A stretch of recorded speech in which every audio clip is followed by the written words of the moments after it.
আসসালামু আলাইকুম এভরিওয়ান।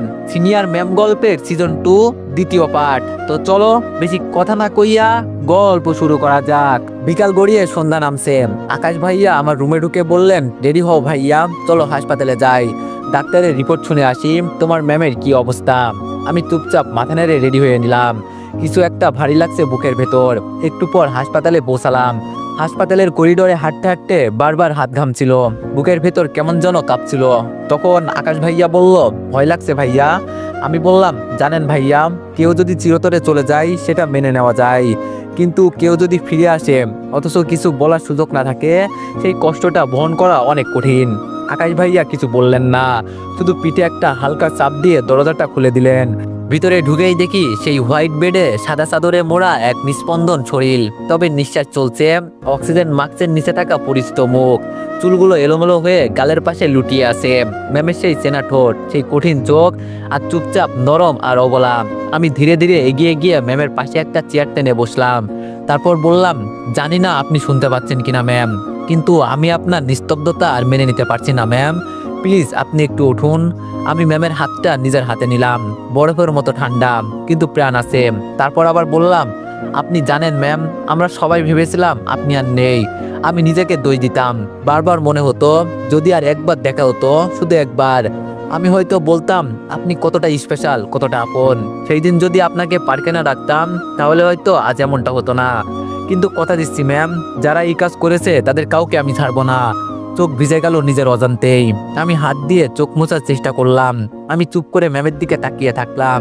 তারপর আরেকটু ঝুঁকে গিয়ে বললাম, ওই ম্যাম, আপনি কি আর আমাদের মাঝে ফিরে আসবেন না? একবার অন্তত চোখ মিলে দেখেন না আমাকে। আমি অপেক্ষা করতেছি, আপনি বুঝতেছেন না? ঠিক আছে, দেখি কতদিন আপনি আমার উপর অভিমান করে থাকেন। অপেক্ষা করে যাব সারা জীবন। তারপর আস্তে করে মাথাটা পাশে রেখে ম্যামের হাতটা ধরে চুপ করে বসে থাকলাম। সময় থেমে গেছে যেন। একটু পর আকাশ ভাইয়া এসে ডাকলেন আর বললেন, ভাইয়া ডাক্তার ডাকছে রিপোর্ট দেখানোর জন্য। আমি উঠে দাঁড়ালাম, ম্যামের কপালে একটুখানি চুমু দিয়ে বললাম, আমি আবার আসবো ম্যাম, আপনি শুধু ফিরে আসুন। তারপর চোখ মুছে সেখান থেকে বেরিয়ে আসলাম। অনেক রাতেই বাসায় ফিরে এলাম। রাতে কিছু খেতে মন চাইলো না। রুমে ফিরে জানালার পাশে দাঁড়িয়েছিলাম। রাতের শহর জেগে আছে, কিন্তু আমার পৃথিবী যেন ঘুমিয়ে গেছে কোথাও। তখনই দরজায় নক, দেখি নীলা ভাবি। উনি বললেন, ভাইয়া খেয়ে নাও, আমি খাবার নিয়ে এসেছি। আমি হালকা হাসলাম আর বললাম, ভাবি আমার খেতে ইচ্ছে করছে না। ভাবি বলল, তবুও খেতে হবে, তোমার জন্য না হোক, অন্তত তোমার ম্যামের জন্য হলেও তোমাকে সুস্থ থাকতে হবে। আমি বললাম, ঠিক আছে দেন, বলেই আমি খাইতে বসে গেলাম। খাবার সময় ওনাকে বললাম, ভাবি একটা কথা বলবো, কিছু মনে করবেন না তো? ভাবি বলল, আরে না, সমস্যা নেই, বলো। আমি বললাম, ভাবি আমি আসার পর থেকে লক্ষ্য করেছি আপনি আর ভাইয়া যেন কাছাকাছি থেকে অনেক দূরে। মানে কথা হয় ঠিকঠাক, কিন্তু মন খালি খালি লাগে। কারণটা কি বলবেন তো? ভাবি বলল, না তেমন কিছুই না। আমি বললাম, ভাবি আমি ভাইয়ার সাথেও এই ব্যাপারে কথা বলেছিলাম। উনি বলেছে কিছু ভুল বোঝাবুঝির কারণে আপনাদের মাঝে দূরত্ব এসেছে। ভাবি সম্পর্ক মানে তো শুধু ভালোবাসা না, বিশ্বাসও লাগে। আপনি কি একবার ভাইয়ার কথা মন দিয়ে শুনেছেন? ভাবি কিছুক্ষণ চুপ করে রইলেন, তারপর চোখ নামিয়ে বললেন, আমি তো বিশ্বাস করেছিলাম, কিন্তু তোমার ভাইয়া তো সেই বিশ্বাসের মর্যাদা রাখতে পারেনি। সেই রাতে ওর ফোনের মেয়ের এসএমএসটা তো আর মিথ্যা ছিল না, তাই না? আমি বললাম, ভাবি মাঝে মাঝে চোখের দেখাটাও ভুল হয়। আপনি বাহ্যিক দৃষ্টিতে দেখতে পাচ্ছেন ভাইয়া অপরাধী, কিন্তু ভিতরে এরকম কিছুই না। ভাইয়া শুধু মেয়েটিকে স্কলারশিপ পেতে হেল্প করেছে, ব্যাস। এবার ভাবির চোখে অশ্রু জমে উঠল। তিনি মুখ ঘুরিয়ে নিলেন, কিন্তু গলা কাঁপছিল। তারপর বলল, ও আমায় এখনো ভালোবাসে?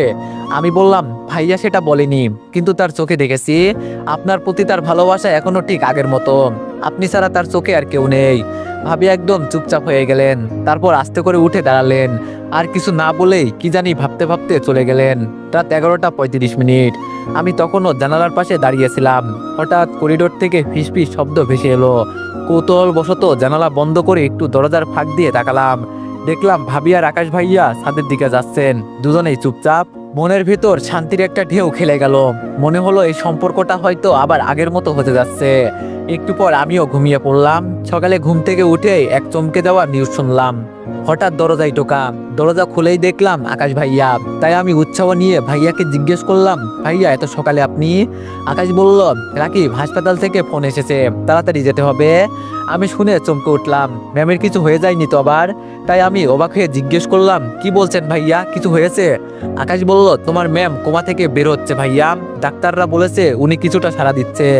এই খবরটা জানো আমার কানে ঢোকার সাথে সাথে সবকিছু থমকে গেল, বুকের ভেতর এক ঝড় বয়ে গেল। আমি তাড়াতাড়ি জামা কাপড় পরে রেডি হয়ে গেলাম। আমি বললাম, চলেন ভাইয়া, এক মুহূর্ত দেরি আর সহ্য হচ্ছে না। আমরা সবাই হাসপাতালে চলে আসলাম। মনটা যেন ম্যামকে দেখার জন্য ছটফট করছে। হাসপাতালের কেবিনের সামনে তখন ছোটখাটো ভিড়, ডাক্তার নার্স সবাই উপস্থিত। আমি ভিতরে ঢুকে দেখলাম ম্যামের চোখ খোলা, সে যেন চারপাশে তাকাচ্ছে, কিন্তু একদম শূন্য দৃষ্টিতে। অপরিচিত মুখগুলোর মাঝে কোনো আবেগ নেই, কোনো চেনা অনুভূতি নেই। আমি ধীরে ধীরে এগিয়ে গিয়ে ওনার পাশে দাঁড়ালাম আর ভেজা গলায় বললাম, ম্যাম কেমন আছেন? পরি ম্যাম আমার দিকে তাকালেন, ঠোঁট নড়ল কিন্তু খুব আস্তে। এক অচেনা কণ্ঠে বললেন, কে আপনি? এই দুইটা শব্দ যেন আমার বুকের ভেতর কাছে তালিয়ে দিল, যেন কেউ আমার সমস্ত অনুভূতি মুহূর্তেই মুছে দিল। তখন আবার বলে উঠলাম, আপনি আমাকে চিনতে পারছেন না ম্যাম? আমি রাকিব, আপনার স্টুডেন্ট। আর আপনার... আমি পুরোটা বলার আগেই ডাক্তার বলে উঠলেন, আমরা দুঃখিত, ওনার মেমোরি লস হয়েছে। 8 মাসের দীর্ঘ কোমায় থাকার কারণে ওনার স্মৃতিশক্তি অনেকটাই নষ্ট হয়ে গেছে। কিছু অংশ হয়তো সময়ের সাথে ফিরতে পারে, আবার হয়তো নাও ফিরতে পারে। আমি বুঝে উঠতে পারছিলাম না কিভাবে নিজেকে সামলাবো। ডাক্তারের কথা শুনে মাথা ঘুরে আসছিল। আমি চেয়ারে ধপ করে বসে পড়লাম, মাথা নিচু করে কান্না আটকানোর চেষ্টা করলাম, কিন্তু মোটেও আটকাতে পারলাম না। আমি নিজেই ফিসফিস করে বলে উঠলাম, আপনি যদি আমায় ভুলেই যান তাহলে আমি আর কার চোখে নিজের অস্তিত্ব খুঁজবো ম্যাম? কার চোখে? পরি ম্যাম আমার দিকে তাকিয়ে শুধু বললেন, আপনি কাঁদছেন কেন? ম্যামের কথা শুনে আমি চোখ মুছলাম, তারপর হালকা হাসির ভান করে বললাম, কারণ কেউ একজন ছিল যে আমার চোখে নিজের স্বপ্ন খুঁজে পেয়েছিল, আর সেই চোখ এখন আমায় চেনে না। ম্যাম আমাকে আবার বললেন, কি বলছেন? কিছুই বুঝলাম না। আর তখনই ডাক্তার এসে বললেন, কিছুক্ষণের জন্য সবাইকে বাইরে যেতে হবে, ম্যামকে ওষুধ দিতে হবে। আমি উঠে দাঁড়ালাম। আকাশ ভাইয়া আমাকে ধরে হাসপাতালের করিডোরে নিয়ে আসলেন। আমি একা দাঁড়িয়েছিলাম, পাশে এসে দাঁড়ালেন আকাশ ভাইয়া, ওনার চোখেও জল। আকাশ ভাইয়া বললেন, ভাইয়া হাল ছেড়ো না, তো অবশ্যই চিনবে তোমাকে, সময় লাগবে কিন্তু চিনবেই। আমি চোখের পানি মুছতে মুছতে বললাম, আমি সারা জীবন অপেক্ষা করব ভাইয়া, যতদিন লাগে, যতটা কষ্টই হোক। কিছুক্ষণ পর এক নার্স এসে জানালো, উনি এখন বিশ্রামে আছেন, কেউ দেখা করতে পারবে না আজ আর। আমি আর আকাশ ভাইয়া বাইরে বেরিয়ে এলাম। বিকাল হয়ে গেছে, সূর্যটা একদম বিষণ্ণ মনে হলো আজ, যেন আমাকেই সান্ত্বনা দিচ্ছে, হাল ছেড়ো না রাকিব। সন্ধ্যায় সবাই বাসায় ফিরে এলাম। আমি একদম চুপচাপ হয়ে গেছি। ঘরে ঢুকে দরজা লাগিয়ে খাটের উপর বসে পড়লাম। দেখি ম্যামের ফোনটাও বিছানায় পড়ে আছে। ওনার ফোনটা হাতে নিলাম। ফোনটা খুলেই সেই পুরনো চ্যাটগুলো পড়তে থাকলাম। সব কথা যেন এখন ব্লেড হয়ে ছুরি চালাচ্ছে হৃদয়ে। ম্যামের গ্যালারিতে ঢুকলাম, হঠাৎ আমার চোখ আটকে গেল একটা ছবিতে। ম্যামের হাসি মুখ, এটাই তো সেই হাসি যার জন্য আমি পৃথিবীর সব কষ্ট নিতে পারি। আমি ঠিক করলাম, আমি এই হাসিটা ফিরিয়ে আনবো, আমার ভালোবাসা ফিরিয়ে আনবো। পরের দিন সকালে আমি একাই আবার হাসপাতালে গেলাম। নার্সকে অনুরোধ করে বললাম, কথা বলতে চাই ম্যামের সাথে। নার্স একটু দ্বিধায় পড়ে গেলেও পরে বলল, ঠিক আছে, কিন্তু খুব সাবধানে কথা বলবেন, ওনার মানসিক অবস্থাও এখন খুব ভালো না। আমি ধীরে ধীরে কেবিনে ঢুকলাম। পরি ম্যাম শুয়ে জানালার দিকে তাকিয়েছিলেন। আমি নরম গলায় ডাকলাম, ম্যাম। ম্যাম আমার দিকে তাকালেন, তারপর বললেন, আপনি আবার আসছেন? আমি বললাম, আসতেই হলো, আপনি যে এখানে। ম্যাম বলল, মানে? আমি বললাম, কিছু না, আজকে কেমন লাগছে? ম্যাম বলল, ভালো, কিন্তু মাথাটা একটু ব্যথা ধরে আছে। আমি বললাম, চিন্তা করবেন না ম্যাম, সব ঠিক হয়ে যাবে। ম্যাম বলল, কিন্তু আপনি কে? আমায় নিয়ে এত টেনশন করছেন কেন? আমি বললাম, আসলে ম্যাম, আমি... পুরো কথাটা বলার আগেই নার্সের কথা মনে পড়ে গেল, তাই বলতে গিয়েও থেমে গেলাম। তখন ম্যাম আবার বলল, কি হলো বলেন, আপনি কে? আমি বললাম, না কিছু না, আসলে আমি আপনার ফোন পাইছিলাম, এই ফোন দিয়ে আপনাকে বের করি, এভাবেই আপনাকে চিনি। এই নিন ম্যাম আপনার ফোন। বলেই আমি ম্যামকে ফোন এগিয়ে দিলাম। ম্যাম নিয়ে বলল, ও আচ্ছা, কিন্তু আমার কিছুই মনে পড়ছে না কেন, আমি কে, কি আমার পরিচয়? আমি বললাম, ম্যাম আপনি কোনো চিন্তা করবেন না, আমি আপনার পাশে সবসময় থাকবো, কিন্তু তার আগে আপনার সুস্থতা প্রয়োজন। ম্যাম আর কিছু বলল না। আস্তে আস্তে ম্যাম আমার সাথে স্বাভাবিকভাবেই মিশতে লাগলো। এখন আর আমাকে দেখে ভয় পায় না। কখনো কখনো জানালার বাইরে তাকিয়ে থাকেন, আবার কখনো চোখ বন্ধ করে শুয়েই থাকেন। আমি প্রতিদিনই যাই, তার পাশে বসে কিছুক্ষণ থাকি, মাঝে মধ্যে ফল কেটে দিই, ওষুধ খেতে বলি। একদিন দুপুরে ওষুধ খাইয়ে দিচ্ছিলাম, ম্যাম আমার দিকে তাকিয়ে হঠাৎ জিজ্ঞেস করলেন, আপনি এত কিছু করছেন কিন্তু কেন? আমি একটু হাসলাম, তারপর উত্তর দিলাম, কারণ আপনি অসুস্থ, আর আমি চাই আপনি দ্রুত ভালো হয়ে উঠুন। ম্যাম বলল, আপনি কি ডাক্তার? আমি বললাম, না, তবে আপনার খুব আপন কেউ বলা যায়। ম্যামের চোখে এক মুহূর্তের জন্য অদ্ভুত এক চিন্তার ছায়া খেলে গেল, কিন্তু কিছুই বললেন না। ওষুধ খেয়ে চুপচাপ জানালার দিকে তাকিয়ে থাকলেন। এভাবেই আরো কয়েকটা দিন কেটে গেল। পরি ম্যাম এখন অনেকটাই ভালো, হাঁটতে পারেন, নিজের কাজ নিজেই করতে পারেন। কিন্তু একটাই সমস্যা, স্মৃতিটা ড্যামেজ হয়ে গেছে। নিজেকে এবং আমাকেও এখনো চিনতে পারে না। একদিন হাসপাতালে ম্যামের সামনে চেয়ারে বসে আছি, হঠাৎ আমি বললাম, ম্যাম আপনি তো এখন প্রায় সুস্থ, তো আপনি চাইলে মন ভালো রাখতে কিছুদিনের জন্য বাইরে ঘুরে আসতে পারেন। ম্যাম বলল, ঘুরে আসবো, কিন্তু কোথায়? আমি বললাম, বাংলাদেশ। ম্যাম বলল, বাংলাদেশ? আমি কি বাংলাদেশি? আমি বললাম, হ্যাঁ ম্যাম, আমি খোঁজ নিয়েছি, আপনার বাড়ি বাংলাদেশ। আপনি চাইলে আমি নিয়ে যেতে পারি আপনাকে। আমার বাড়িও বাংলাদেশ। পরিবেশ বদলালে আপনার মনের অবস্থাও আরো ভালো হবে। ম্যাম চুপচাপ কিছুক্ষণ ভাবলো, তারপর বলল, আমি জানি না কি করব। আমি বললাম, ম্যাম বিশ্বাস করুন, আমি আপনাকে ঠকাবো না। আপনি যদি চান আমি সব সময় আপনার পাশে থাকবো। আপনি ধীরে ধীরে সব মনেও করতে পারবেন। পরি ম্যাম চোখ নামিয়ে নিচের দিকে তাকিয়ে থাকলেন কিছুক্ষণ, তারপর ধীরে মাথা নাড়লেন। ম্যাম বলল, আচ্ছা ঠিক আছে, আমি যাব আপনার সঙ্গে। শুনে আমার বুকের ভেতরটা কেমন জানি করে উঠল, এক অপূর্ব অনুভূতি। আমি বললাম, ঠিক আছে ম্যাম, আমি সব কিছুর ব্যবস্থা করছি। বলেই সেই দিনের মতো আমি আকাশ ভাইয়ার বাসায় চলে গেলাম। ভাইয়াকে সব খুলে বললাম। উনি সব শুনে বললেন, খুব ভালো সিদ্ধান্ত নিয়েছো, দেশে গেলে হয়তো কিছু মনে পড়তে পারে। ঠিক আছে, তুমি চিন্তা করো না, আমি সব ব্যবস্থা করছি। আমি বললাম, থ্যাঙ্কস ভাইয়া। বলেই আমি রুমে চলে আসলাম। আব্বু আম্মুকে জানাতে হবে, তাই আমি আব্বু আম্মুকে ফোন করে দিলাম। কিছুক্ষণ পরে রিসিভ করলো। আসসালামু আলাইকুম। আব্বু বলল, ওয়ালাইকুম আসসালাম, কেমন আছিস বাবা? আমি বললাম, ভালো আছি, তোমরা কেমন আছো? আব্বু বলল, তোকে ছাড়া ভালো নেই আমরা, ওখানকার খবর কি? তারপর আমি উনাদের সবকিছু জানালাম। সবশেষে বললাম, ম্যাম আমাদের কাউকেই চিনতে পারছে না, উনার স্মৃতিশক্তি ড্যামেজ হয়েছে। আমি উনাকে বাংলাদেশ নিয়ে আসছি। আমি যেমন অভিনয় করছি, তোমরাও তার সাথে তেমনই করবে। ম্যামকে মানসিক চাপ দেওয়া হবে না, তুমি আন্টিকে বলে দিও। আম্মু কান্না মিশ্রিত কণ্ঠে বলল, আচ্ছা বলে দিব। তারপর আরো কিছুক্ষণ কথা বলে ফোন রেখে দিলাম। পরের দিন সকাল সকাল ঘুম ভেঙে গেল আজ। জানালার পর্দা সরিয়ে দেখি সূর্যের নরম আলো ছড়িয়ে আছে আকাশে। আজকের দিনটা অনেক গুরুত্বপূর্ণ। আজ পরি ম্যামকে নিয়ে বাংলাদেশ ফিরবো। একরাশ আশার আলো নিয়েই যেন দিনটা শুরু হলো। আমি তাড়াতাড়ি করে উঠে ফ্রেশ হয়ে বের হলাম। ডাইনিং টেবিলে আকাশ ভাইয়া বসে চা খাচ্ছেন, তাই আমি ওনাকে বললাম, ভাইয়া চলেন, দেরি না করে হাসপাতালে যাই। আকাশ বলল, হ্যাঁ চলো। আর শোনো ভাইয়া, আজকে বিকালে তোমাদের ফ্লাইট। আমি বললাম, এত তাড়াতাড়ি কেমনে ম্যানেজ করলেন ভাইয়া? আকাশ বলল, সেটা নিয়ে তোমাকে ভাবতে হবে না, আর আমি হাসপাতালেও কথা বলে রাখছি। আমি বললাম, ওকে ভাই, কিন্তু তার আগে ম্যামের রিলিজ কাগজপত্র সব সামলাতে হবে। আকাশ বলল, চলো। বলে আকাশ ভাইয়া আর আমি বেরিয়ে এলাম। গাড়িতে বসে আমি একটু চিন্তায় পড়ে গেলাম। ম্যাম কিছুই মনে করতে পারছে না, কিভাবে তাকে সবকিছু মনে করাবো? আমার ভাবনার ছেদ ঘটিয়ে আকাশ ভাই বলে উঠল, বেশি ভেবো না ভাইয়া, তোমার ম্যাম তোমাকে বিশ্বাস করতে শুরু করেছে, সেটাই বড় কথা। আমি মুচকি হাসি দিয়ে উত্তর দিলাম, কথা বলতে বলতে হাসপাতালে পৌঁছে গেছি। গাড়ি পার্ক করে সরাসরি ডাক্তারের কেবিনে ঢুকলাম। ঢুকেই ডাক্তার বলল, হ্যালো মিস্টার রাকিব, আসুন বসুন, আকাশ সব আমাকে বলে রেখেছে। আমি বললাম, ধন্যবাদ ডাক্তার, আজ ম্যামকে দেশে নিয়ে যেতে হবে। ডাক্তার বলল, ওনার শরীরের অবস্থা অনেক ভালো, হাঁটাচলা করতে পারছেন, নিজের কাজ নিজেই করছেন, কিন্তু স্মৃতির ব্যাপারটা একটু সময় সাপেক্ষ। আমি বললাম, আমি বুঝি, তাই আমি চাই ওনার মনটা একটু বদলাক, পরিচিত পরিবেশে থাকলে হয়তো কিছু মনে পড়তে পারে। ডাক্তার বলল, আপনি যে যত্ন নিচ্ছেন সেটা সত্যিই প্রশংসনীয়, তবে একটা অনুরোধ। আমি বললাম, জি বলেন। ডাক্তার বলল, উনি যেন কোনোভাবেই মানসিক চাপটা না পায়। আমি বললাম, নিশ্চিন্ত থাকুন ডাক্তার, আমি সবসময় ম্যামের পাশে থাকবো ধৈর্য নিয়ে। ডিসচার্জের কাগজপত্র সেরে আমরা ম্যামের রুমে গেলাম।